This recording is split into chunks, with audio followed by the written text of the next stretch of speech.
I just did Draft and Compliance with you, which is your podcast that you host the other week, and now you're here with us. So you've got an unfair advantage over me. You've already gone down the rabbit hole a bit, like. But we had a very technical, like, FedRAMP. It was very technical by comparison. I mean, there was also beer on that podcast, which is not my favorite part of that property, but it is what it is. And if you haven't watched Draft and Compliance and want to watch me make faces and try to clean my tongue on camera, Draft and Compliance is absolutely great for that. My friends always ask me, how do you have a job where you... What now? There's a tongue audit? Is that? Not so much. It's just I really don't like beer, and my friends are all confused why I complain about being on a podcast where I have to drink beer. You should bring an unusual beer, like Belgian beer. Right? I made them drink non-alcoholic beer. You may know this, right? And I could get it wrong, and somebody will put in comments, which is fine that I got it wrong. But apparently there were hard liquor laws in Belgium, and so they tried to, while still adhering to beer purity laws, they tried to make them taste like other forms of alcohol. So you can get beer that tastes like champagne. I think Blanche de Bruges did that. And so if you can get it here, I don't know if you can get it in the United States, but there are Belgian beers that are super cool and they aren't beery to the taste. Oh, well, there's plenty of beery beers from Belgium, which is too much alliteration for me, but you can get like non-beery beers from Belgium. Oh, okay. I will take that as a hot tip, provided they have one that tastes like a really good red wine. I think we will be fine. Yeah. So anyone listening to this, please put in the comments any recommendations, because I'm not going to bother to Google that right now. But everyone correct Sam in the comments. Tasting beer recommendations for Kayne, we would like that. And I derailed your introduction now. Kind of like that. I was introducing myself, wasn't I? I think we were about to establish my fiats basically. Kayne, I drink beer. That's Jacob admitted he was cheating on me, but please go ahead. Oh, what else can I say after that introduction? I am Kayne McGladrey. I am the field CISO for Hyperproof. I'm a senior member of the Institute of Electrical and Electronics Engineers.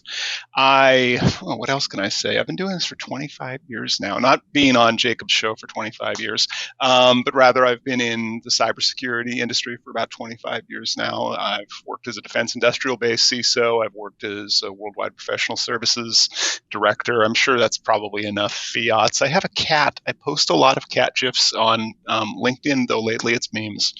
That's me. What's the cat's name? The cat's name is Modi, and he's actually in our company commercial, and he's just over there. I saw that. Should we see if we can get a guest appearance for my cat? Don't put him out, but it would be. Let's see really if he's cool in on this. Sometimes he's in. Modi, can you join us for a second here in the studio? He's like, wait, what? What are we doing? Here's this opportunity. Okay, and here is a small cat. Look at this. Is a Maine Modi is a Norwegian forest cat, so they come about this size. Wow. I wouldn't standard want to run size. into the forest. He's so Pretty fuzzy. chill, right? That's about. He's 2. He will continue to grow for another 3 years, Really? and at that point, he will be full size, about 20-25 pounds. That is not a tiny cat. No, he is not. But he also, he's a normal cat. He enjoys going on walks. He likes rides in the car. He goes on winery tours with us. How old is he? 2 years old. Wow. Yeah. He's just into the largest cat size harness right now. After that, I'm going to have to get him a dog harness for walking and not tell him that it's a dog harness for walking. Though he's okay with dogs that are about the same size as him, he's still a little suspicious of dogs that are larger than him. Nice. It's better than my dog who just thinks everything with 4 legs is food. It doesn't matter if it's another dog, another cat, a bunny. It doesn't matter. It's food. Wow. So that saves on dog food prices, but probably not lawsuits, right? Yeah, we have to get your lawsuits. dog on here too, Jacob. Sometime we gotta. She's outside right now. She's not going to participate. She's mine are asleep. I have 2 13-year-old Yorkshire Terriers. I'm a big dude. Like I look ridiculous walking them, but yeah, they're like 7 and 8 pounds. I've never seen your dogs. They're just too small. I've never seen them either. I mean, I'm sure the NSA has seen your dogs, but beyond that, they have clearance. Yeah, they have to be interviewed actually. So, yeah. Oh, that's funny. I'm joking for anyone who's listening, but yeah. You've been doing cybersecurity for 25 years. You started in the possibly longer, maybe longer. Possibly longer. I started in the governmental side, actually. My first job out of school was working at a government contract. And Where did you go to school to start with, perhaps? Oh boy. So funny enough, I was a theater major for about a semester.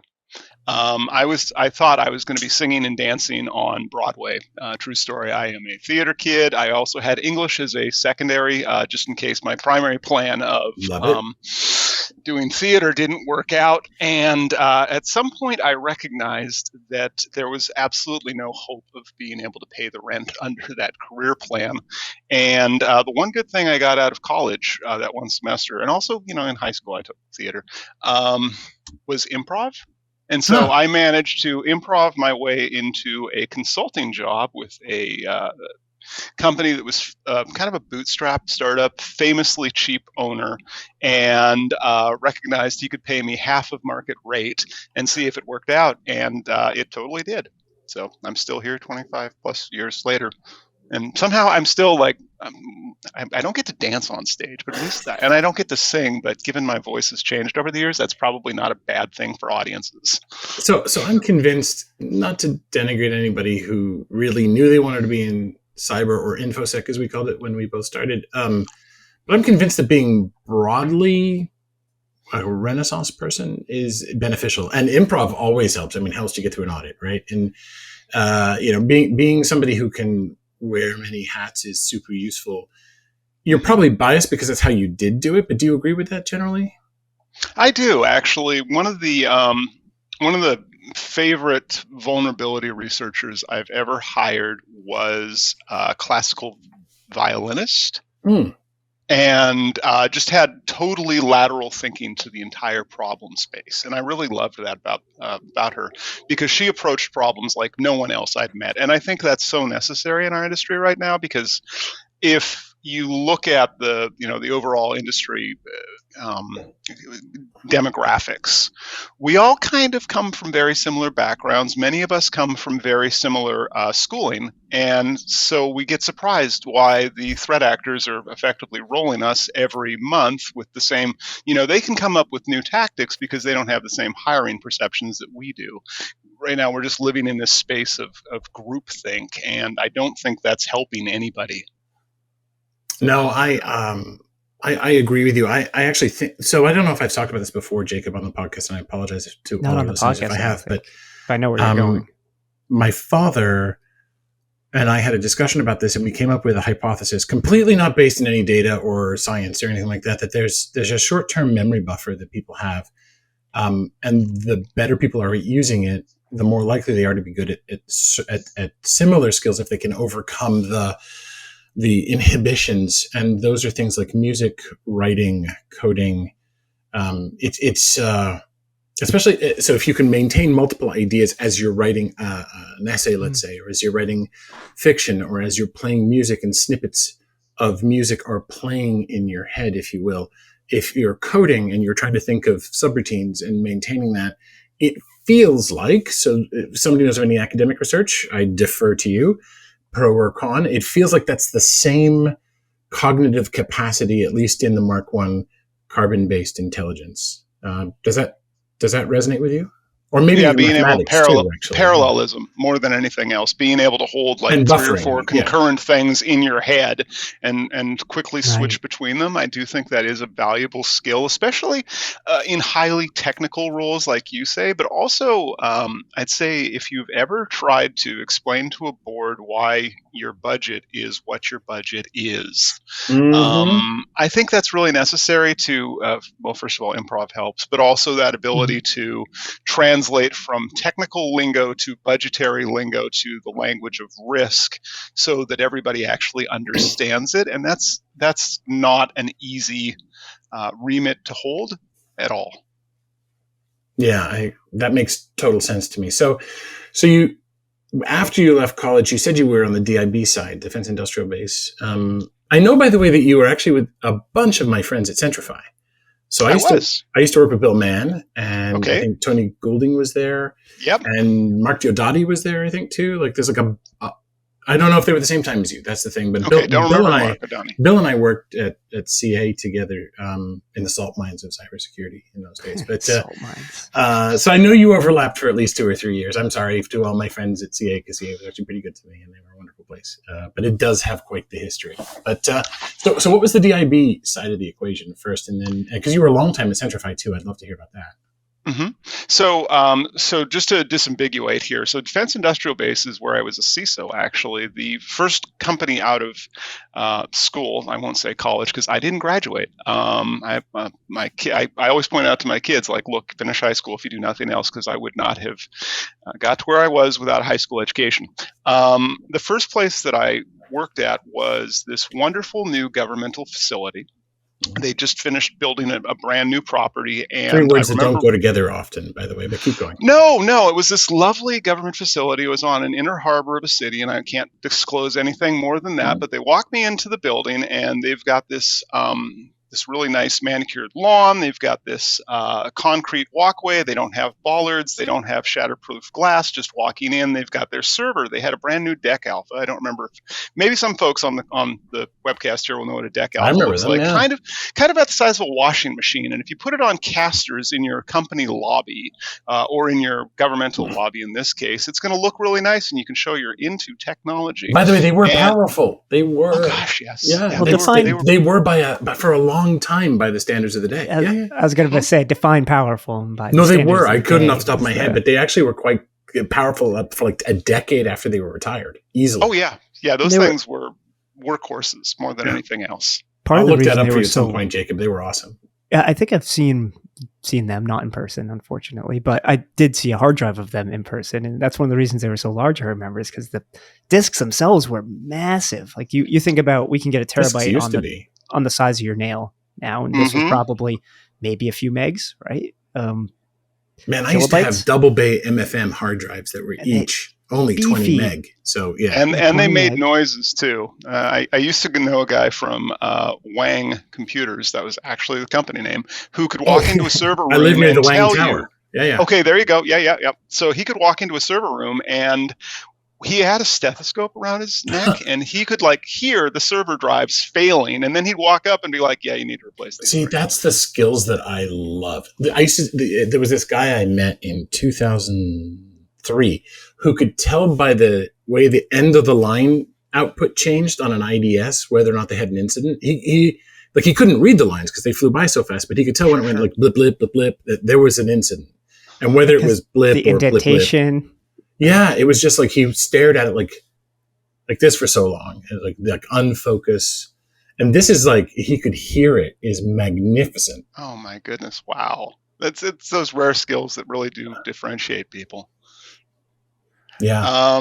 Where was I? Oh, right. Anyway, I walk into this new governmental facility, and they go and they take me and they sit me down at my desk where I'm going to be working, and it is this beautiful. Again, it's on an inner harbor, so there's this view of the harbor. I have a front row seat, like ground floor, looking over the back garden into the inner harbor of this city. There's boats, there's a walkway. I'm like, this is beautiful. And then they say, okay, cool. So now you're going to go meet our information security director, and I go meet Dan. And Dan is behind 3 blast shield doors. So to get into this, and it's like, so to get into the server room, there was an additional blast door to get into there, and after pleasantries, I'm like, did they mix up our offices, Dan? Like, what happened here? Why do I have this view and you're back in here? And he's like, well, it's pretty simple, actually. We got our budget was cut on the facility, and we couldn't afford bulletproof glass. So we put all the cannon fodder on the windows. And because I was a consultant, I was like, oh boy. That's when you have to go check the nameplate that's facing the harbor, and you're like, what does it really say on this? Yeah, cannon fodder. That's funny. I mean, the biggest thing I take away from that experience, other than their security cuts that they had to deal with, was at the time you didn't need to log into any of their systems. That was a foreign concept. There was no idea, and there was a terminal in the lobby that allowed you to just walk up, because look at us, we've got all this high-tech technology, and you could just walk in and deal with anything you wanted as just a member of the public. And the reason they'd hired us was partially to do a security audit. And it's not too hard to go, so you've already told me that you've got this wonderful manicured lawn, you've got this concrete you could back a truck up on, glass is not bulletproof or shatterproof, and there's your server. Sorry, do we need to continue our security audit here? Because it only gets worse. And then they walked me through into the data center, and it was predictably also and this is coming from just a high school education and some minimal college work, a recognition that, No, he'll Jacob be back. just get okay. Yeah, he does that. He's not authorized to hear the rest of this story, I'm sure. No. He fades into the potted plants every now and then back. Oh, okay. Anyway, the main takeaway I went is they just had no prioritization of security, and when thinking of the level of access that just members of the public had, that to me really put me on the course of, I see security is going to be an ongoing problem, because if this is happening in government, I can't imagine it's going to be going well in public sector. Mm-mm. And in the 20, 25 or more years since, it's just totally been a continuing debacle. Wow. Yeah. I can relate to that enormously. So how did you get to the point where you were doing security audits? Because that's a jump, right? To go straight to that. Again, what got you hey, I'm fantastically cheap owner. Nice. And a lot of book reading, a lot of so many books, because this again, Usenet was a thing. Yeah. The internet was sort of kind of a thing, and somehow I started out on Unix because it seemed the most intuitive to me. It was. I'm not sure. Yeah, at the time. I remember when Windows came out, and that was BSD, baby. It was all BSD. Yeah. Heck yes, and Sun. I had a Sun OS when was the first computer on my desk, Solaris 2.4. Lovely. Mm-hmm. Yeah, it screamed as a terminal. But just the recognition that, first of all, the security industry at the time, the infosec security, info security, I think that's what we called it. It was very loosey-goosey. Mm-hmm. There was none of this requirement that you have to have, a CISSP, and you have to have 15 years of Kali Linux, and you have to have a Purple Heart so that you can get a $10 an hour internship job, right? And that's currently the state of our industry. I remember the debate of authentication versus authorization for the CBK. People pulled their hair out. Yep. It was very easy. And I remember what was it? The Microsoft certification. MCSE, must consult someone else. I remember taking that, not knowing anything about Windows or very little, because TCP/IP was an elective, and I was like, "Oh, this is just going to be too funny." So I show up as the Unix guy, I'm just going to sit down and do this. And even calling it TCP/IP was annoying, because it was really IP, of which TCP was a type. But Jacob, you brought up the Cisco certification. What always characterized the difference between the Microsoft and at the time and Cisco for me was Microsoft. You had to remember the recipes, right? While the Cisco, you had to solve problems. I didn't do the Cisco one, but I saw some of the testing stuff, and I spoke to people they would give you logic puzzles. I think that's what you went through, right, Jacob? So I actually took a CCNA in high school, and that was it. That's how I got professional skills, right? Computers were something I was doing, but my high school actually... As opposed to Windows 98, SE, and NT351 skills. Yeah. Well, besides, just making a mess of the internet wherever you could. That's there was the CCNA part, and we actually had competitions. So I think they still do this, but there was competitions where this is the nerdiest thing that exists probably in the world, where I'll take the challenge. Let's hear it. Boy, have you been to a Comic Con before, Jacob? I have been to a Comic Con, and I saw an overweight Robin with a Robin suit that didn't fit get into a Batmobile. So yes, and I argue this is nerdier. So you could elect in high school, in certain high schools, to take CCNA, and they broke it out because CCNA usually is either entry, first year of college, second year of college, depending on what you did. And so instead of doing it as a semester like you normally would, they broke it out over a couple of years. So you would do a semester would be a year, and then you do the second part next year, etc. But you could compete in what was called Skills USA. And so Skills USA is a organization that does trades primarily, but networking was a trade really before it really became a more white collar job. People thought of it sort of like a trade, like you were just the cable guy. And so Skills USA included Cisco and networking and web development. So you would compete at a state level, and if you went at a state level, you would go and compete nationally. for whoever was the best high school networker. But they also had things like you in another part of this massive facility that they would do these things in.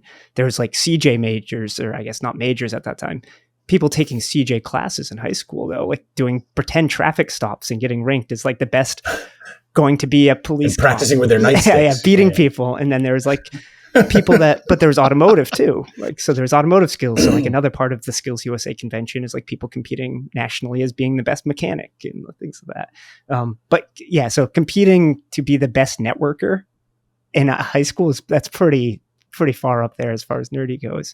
But that's awesome. That is how it sounds like you missed out on D&D, Jacob. I mean, honestly. Oh no, he did, and we're going to fix this. So, by the way, we've spoken about this in previous podcasts. I'm going to fix this. Like, this is a must, because that's one of my big. Should we transition a little bit to games for a little while, then we can come back to something? We'll definitely do that, but I have to share because we were talking about like white collar, blue collar. So when I first started dating my wife, previous to her being my wife, of course, she asked me to stop telling people I was in security. Because she said, because this was like 12, 13 years ago, maybe a bit more. She said people thought it meant I was a mall security guard. so she asked me, could you tell them that you're a hacker? And I'm like, okay, but then like in my head, hacker versus cracker, and nobody says that now. And then it's like, if I'm like, sure, I'll do that. But then the word cyber really started to take off right around then. So I started to say cybersecurity. But it's so funny that like in our world, we would say security. We're like, of course. But no, she thought people would think I went to work in like put on my name on and a nightstick. Now, did you have to wear a hoodie as well? But I, unless I'm doing a podcast or something, I usually do. Just because I sit still at my computer, and I think this is why it started. I sit still at my computer so long, it can get cold, right? Because you're usually in a controlled air environment. So, Oh, that's a really good point. I never thought about why people got perceived as wearing. I think that's why. I think it's why. It's like you're in air conditioning, you're tempest proof, skiff, whatever, blah.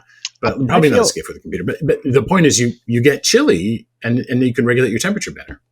Yeah, I remember having in one of the governmental data centers that I worked in.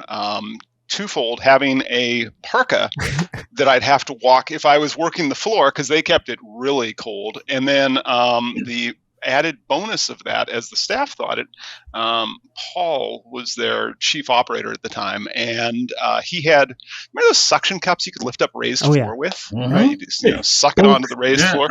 So he kept beer under the floor. That was a classic. Smart. He was just basically using it as his personal refrigerator, and so Friday mornings got kind of lit around there. I know a lot of IT guys that used to keep like a bottle of whiskey in the drop ceiling in the data center. So you like push up the ceiling, your whatever bottle of whiskey, bottle of rum was up there.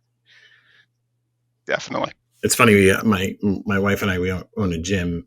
Clearly she's the one that's there all day, right? So somebody in the gym turned the air conditioning down too low. And so it froze into a block, and then that started to drip.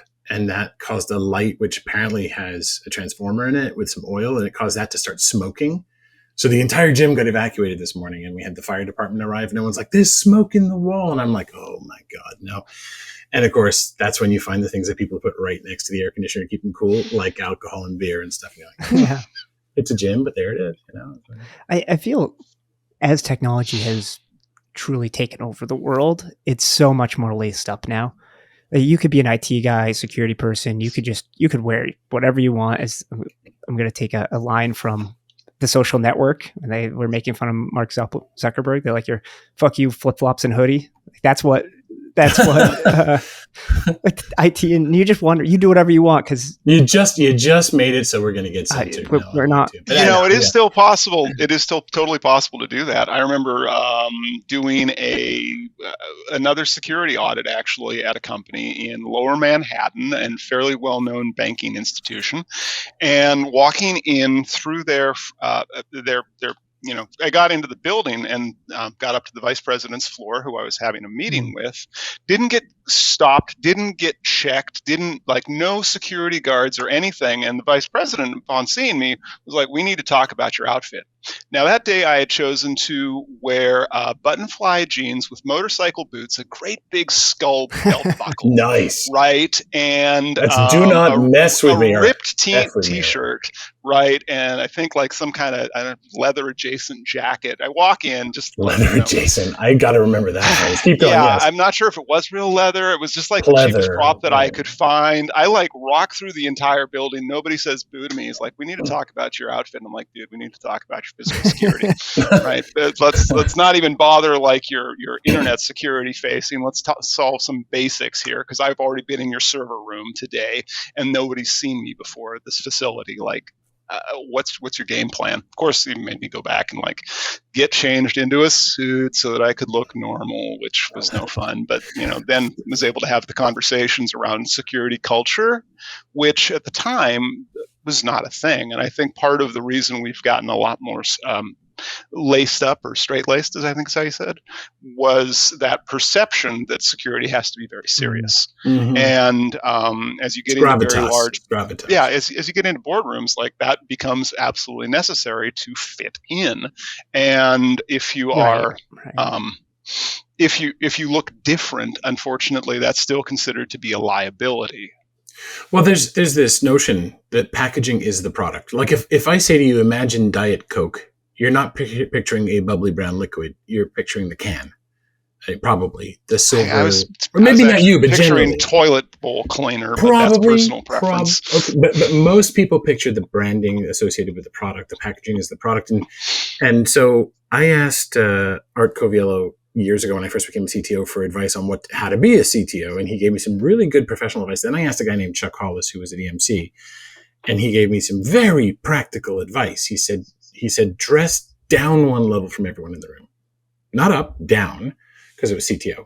And he said, have a computer that's one up from everybody in the room. And it was really great advice, right? He's like, if everyone's got a PC, have a Mac. If everyone's got a Mac, have an iPad. He was like, and at one point, I think he said that the iPad 2 or whatever the version number was had just come out. So he ordered an iPad, and you could get them engraved. He wanted it engraved with like whatever the next version would be, like beta iPad V3 on the back. And he got a call from the VP of marketing or whatever, or VP of someone at Apple, like, why are you asking for this? Right? Because it clearly chipped some flag. And he said, because I'm, CTO, EMC type thing, and I'm going to be presenting. The guy goes, got it. And he overnighted it. Like, so clearly now I think maybe we're just like, we all balance out. So like, if you dress up with a collar, you're not wearing pants, and that's not an admission or anything. But like when you get on a Zoom now, you've kind of got to up level it a bit, which is totally different from when we started COVID. Mm. But I still think the packaging is the product to some degree. And when you present to the board, it's not a form of self-expression. It's a product you're putting out, which is, I understand your risk and you're putting some degree of confidence in me. Right. As opposed to, what's your true inner self, which is a very different reason to get dressed in the morning.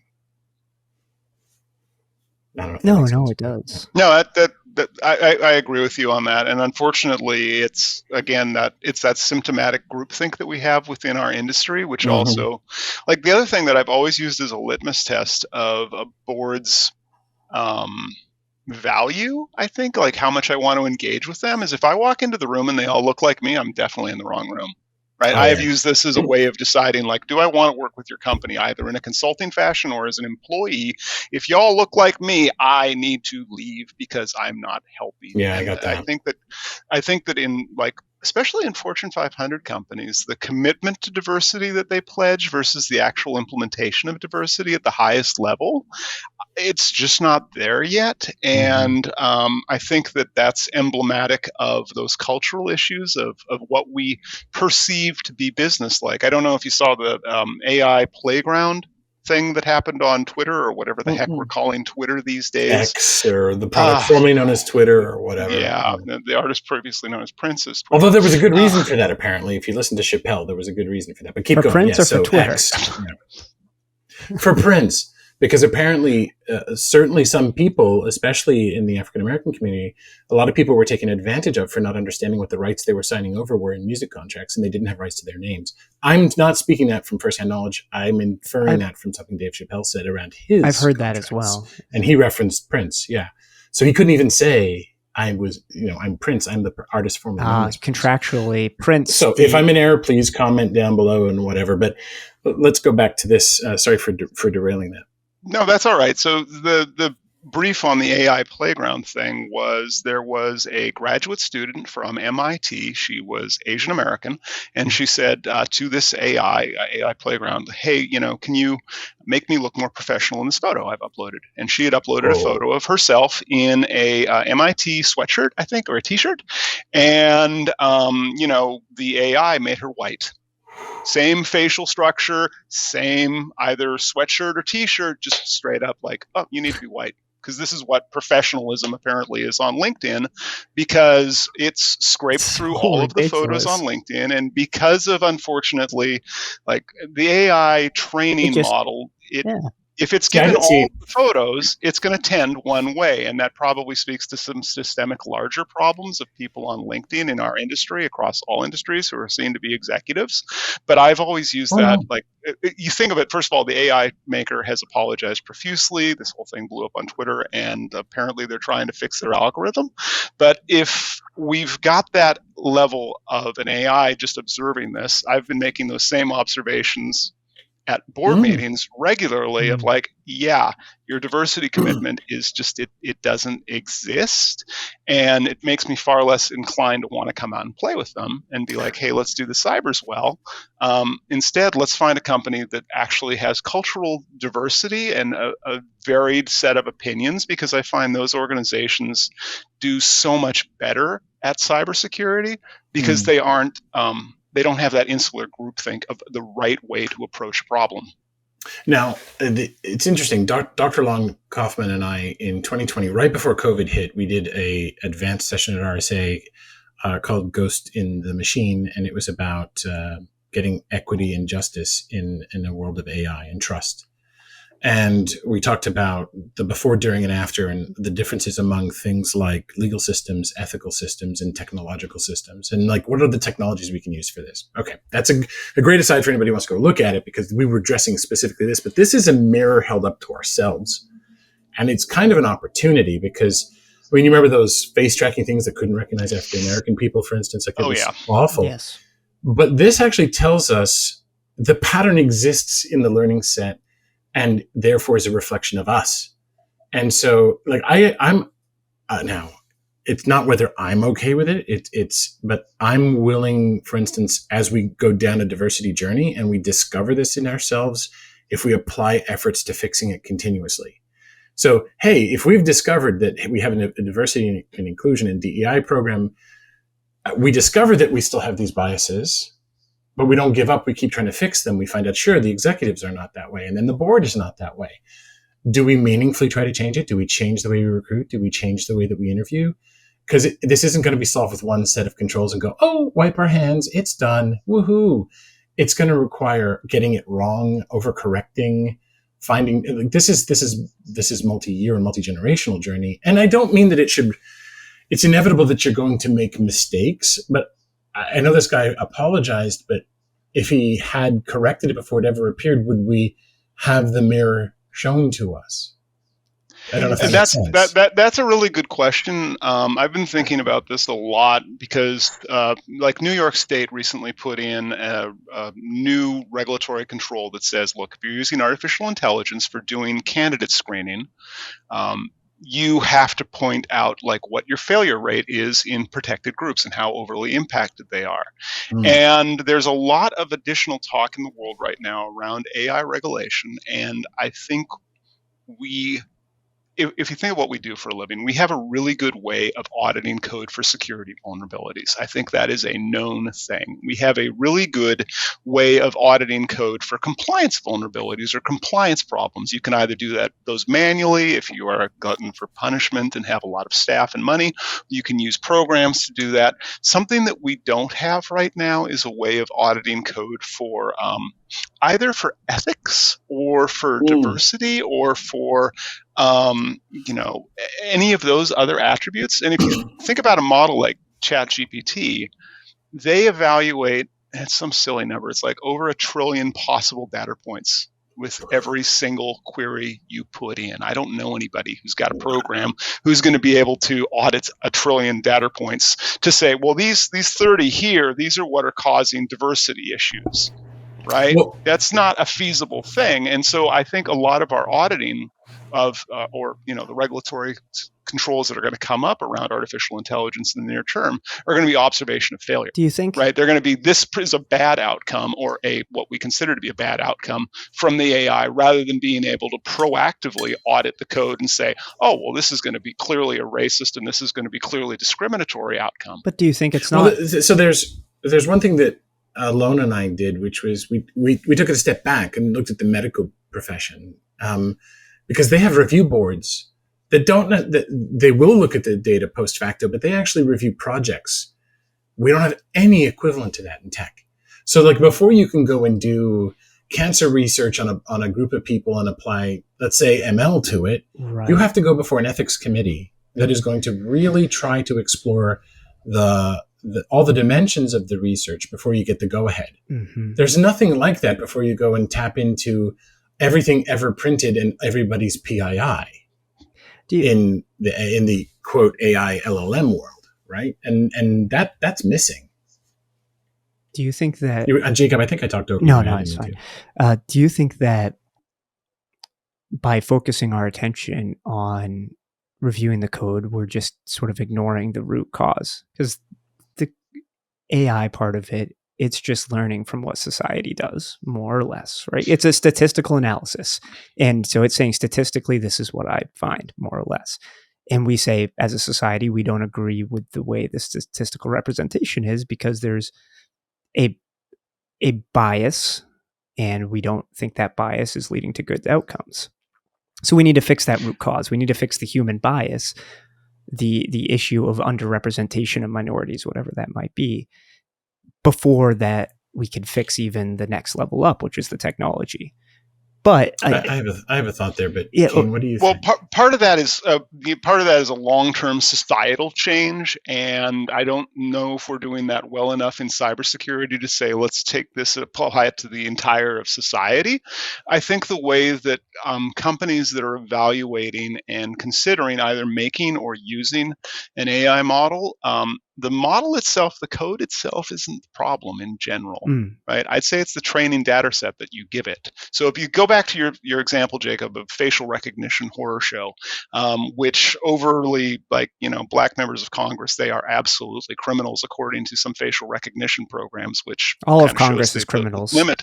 It doesn't matter if you're white or black. Yeah, nice. That was smooth. Am I allowed to say that? Should I bleep that? Nope, keep that. The NSA will be there for you later. Because they want to reward you for telling the truth. Yeah, but my point is that it's the data set that they were giving that model that influences that outcome, and then it becomes an ethical question more than anything else, and people have to make a decision. And this is where the sheer volume of artificial intelligence programs that are being developed and created and maintained, first of all, they're not static. Right? So once you give it your initial training set, that's probably not like your cancer review board where you're just giving it this data set and that's it. You're not going to feed it anything else. Inevitably, it's going to learn based on what it's being fed. So if you give it access to the entirety of the internet, it's going to sound like people on the internet, right? The most common way. If you give it the access to all of LinkedIn's professional photos, and that's where you have to set a line. But setting that line, if we want to incorporate diversity or if we want to incorporate equity into any of these programs moving forward, what's the training data set? And then somebody has to make an ethical decision of, this is an acceptable, this is a good representation of the world as we'd like to see it, rather than the world as it currently could be perceived as an AI. And that's going to have massive and unfortunate, you look at redlining, right? The practice of not giving mortgages to black families in certain neighborhoods, and this has the potential to be worse than redlining, because AIs, if they're used in financial decision making, could discriminate against people who are well-to-do. You can't get a mortgage. Or the other thing I'm hearing right now is in human resources, there are call recording software, right? And it'll tell you how you did on the call, and the AI will tell you how you did on the call if you're like a sales professional. And HR professionals are struggling with the first of all, the legitimacy of that idea, but also what if they fire somebody for non-performance and it's because the AI told them that they weren't performing? Like, what's that lawsuit going to look like? And it's, pro tip, it's not going to look good. Yeah, so this is, I was at an auto show years ago, and everyone was worried that somebody would be killed by a self-driving car. And I said, well, I got news. People being killed by humans driving cars right now, right? And Yes. And the numbers was between 30 and 50,000 a year at the time. And I said, so how many people have to die a year if every car was driven by an AI for you to accept that AIs are going to kill people? Is it 5,000 a year, or 500 a year, or 50, or 5? So at what point? And then someone said, well, we don't know how they're thinking when they make these decisions. And I said, I have further news for you. You don't know how humans are thinking at the time of an accident. Right? This is not something you can peel apart on a stand and truly understand the psychology of what was going through someone's brain. The good news is that we can actually progressively make AIs better so that we can start to understand what's happening inside their brains, and we can improve them over time. This was not very well rewarded. And I'm reminded of two concepts that I think oppose one another. One is this notion of Moloch, which is an old Canaanite demon or god. That it's sort of like the inevitable thing that you go towards because you can't stop yourself on the treadmill. It's the process or progress towards nuclear extermination, or gene editing, or the race to AGI revolution. The flip side of it is something that I read about in Seveneves by Neil Stephenson, which was Amistics. It comes from Amish as a root, as a word, which is that cultures can actually choose what they do with technology, that it's not inevitable.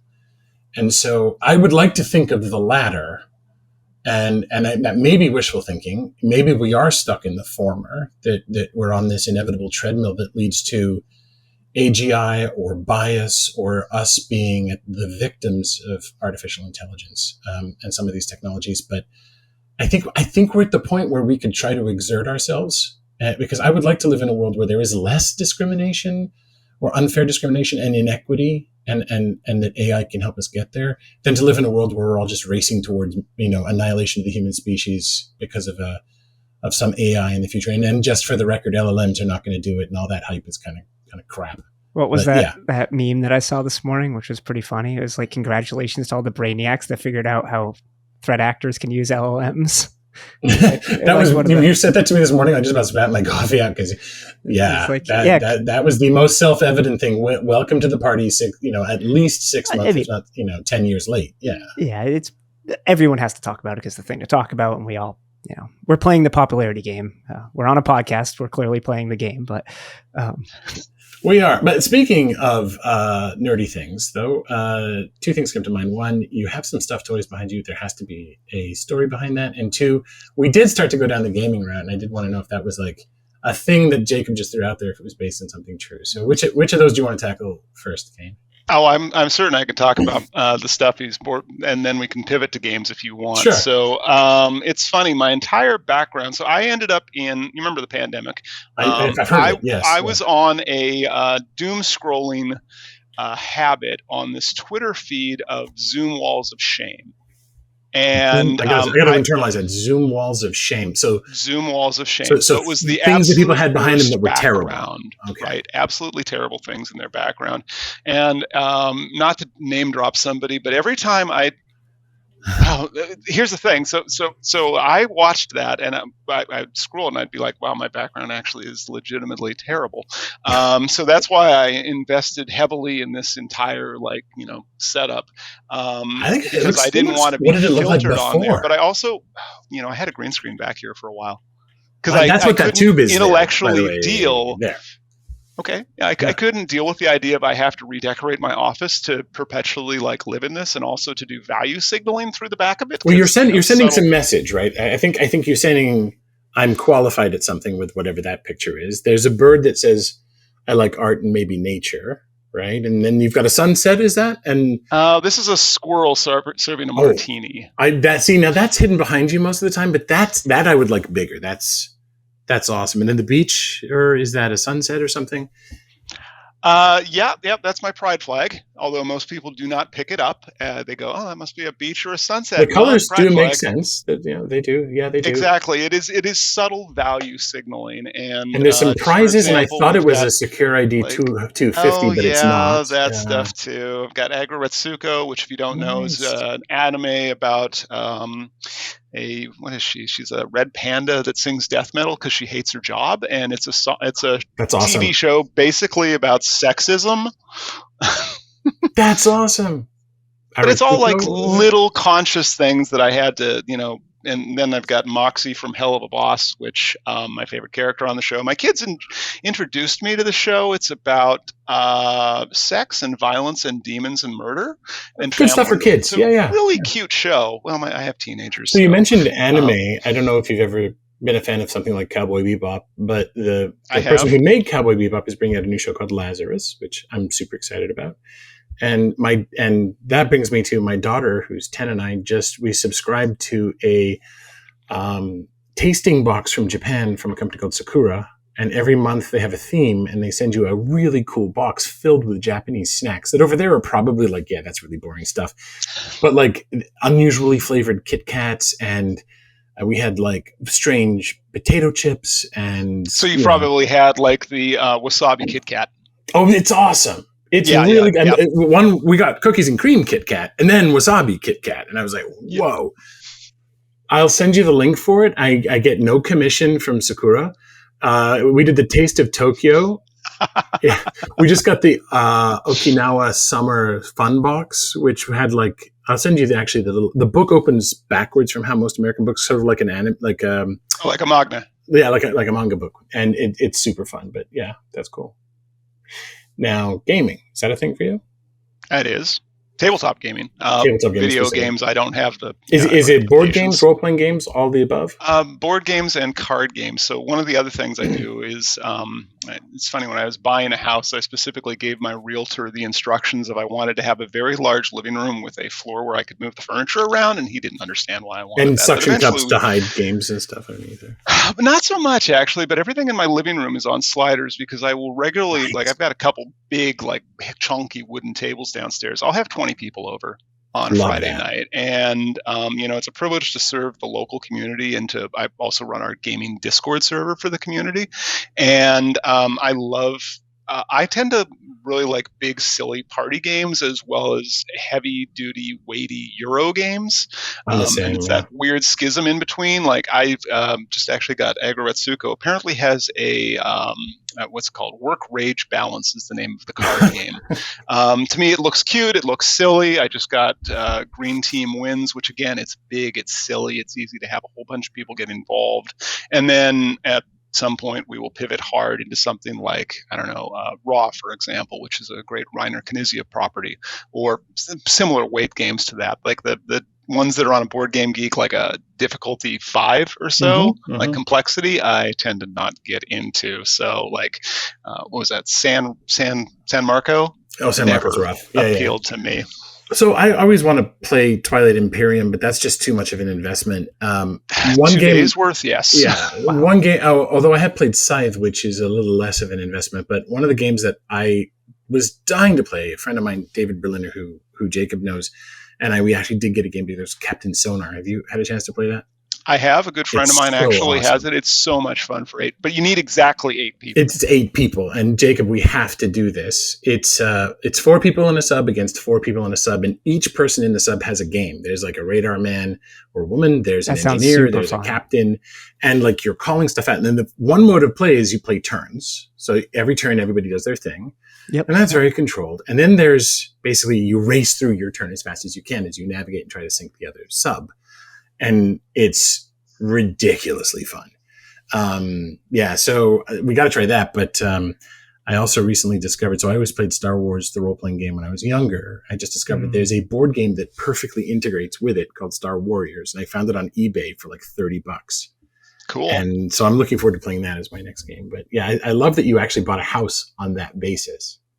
Well, I wanted to have friends, and I bought it before the pandemic as well, which I will tell you, the pandemic was rough. I remember, do you know the game Mansions of Madness? I've never played it, but I do know it. Yeah. Okay, it's the friend. It's kind of like the friend with a boat. You want to know the person who owns a copy Yes. because the copy cost is it's stupid.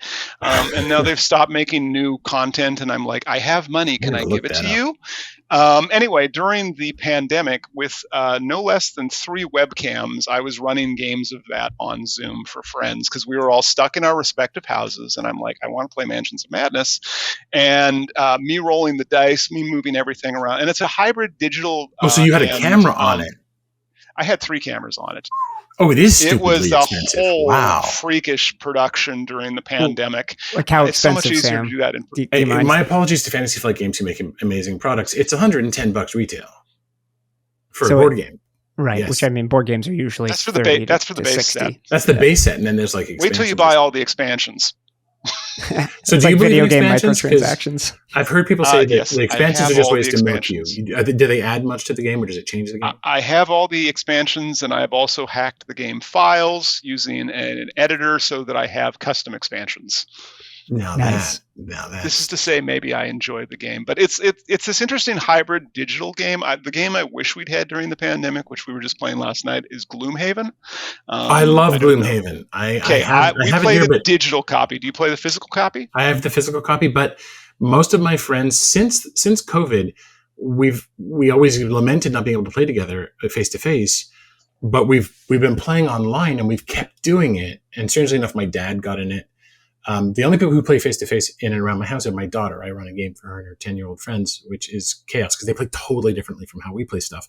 But one of my friends has sunken into a bit of a depression lately. We're gonna raid his house on Monday, and we're gonna play a game there. But so most of what we do is online at the moment, and so I haven't been able to play Gloomhaven, and Frosthaven, and everything else. So I have a large wall of unopened physical boxes, or at least unplayed. They're opened. Yeah. Okay. Yeah, I skipped the digital, or I skipped the physical copy of Gloomhaven because I have a It's very big. large IKEA cabinet in my living room, and I limit my game collection to that. Well, game and whiskey collection, see, that's basically. good. So if it doesn't fit in there, and at the time I had Myth, right, and Myth was just another sprawling property which we stopped playing. But I was like, yeah, I'm not going to buy the big box of Gloomhaven. See the doors behind me? This A lot of people don't big. know. That's games. And then the basement, and then bookshelves. But like anybody I'm on a Zoom with can always say, hey, I want to see what's in the closet. And I'll be like, are you sure?